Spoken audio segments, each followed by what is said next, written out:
May bago ngayon sa NAIA para sa mga OFW na uuwi sa Pilipinas ngayong magpapasko. Dahil may bagong ruta na ang UB Express na diretso sa Imus, Cavite para hindi na mabiktima ang mga OFW ng mapagsamantalang mga taxi driver sa NAIA. At bukod dyan, mas pinaganda pa ang OFW Lounge para sa mga OFW lalo na sa may mga connecting flight. Sakto naman sa inaasahang dagsa ng mga balikbayan ngayong Pasko, ang bagong ruta ng airport bus na diretso mula NAIA papunta sa Imus, Cavite.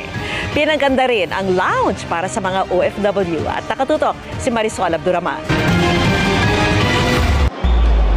Sa pagbabalik normal ang sitwasyon sa NAIA, matapos ang kanselasyon ng mga flight kahapon, buhos naman ng mga pasahero ang paghahandaan, lalo ngayong Kapaskuhan. Inaasahan ang masasayang reunion sa pagdating ng mga balikbayan at OFW.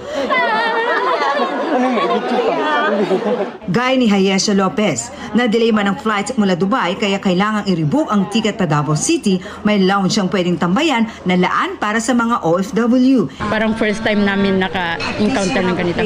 Parang naging safe siya, unlike before. Ikinatuwa rin ito ni Jay Manliao na galing Saudi Arabia, lalo't matagal pa niyang hihintayin ang flight pauwing Cagayan de Oro. Hindi katulad dati na tambay-tambay lang dyan sa di ba?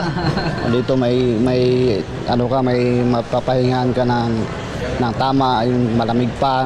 Pagmamalaki pa ng OWA, may chef ang kanilang lounge. The food will be extra special for our OFWs. Enhancement in terms of immigration counters.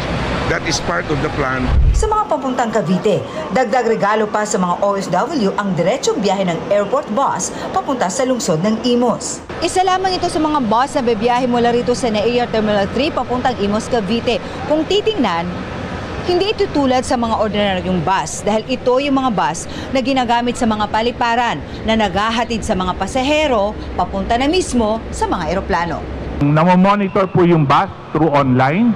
Pwede pong makita nasa na yung bus. 300 pesos ang pamasahe, pero para sa mga OFW, 50% ang discount nito. Pag lumabas sila ng airport, hindi na malaman saan sila sasakay nabibiktima sila lagi ng mga mapagsamantala nating mga nagda-drive dito at sisingilin sila pag upo 2,500 hanggang PITX lang. At para sa detalye at araw-araw na ruta ng UB Express ay ilalagay ko ang page nila sa description ng video na ito.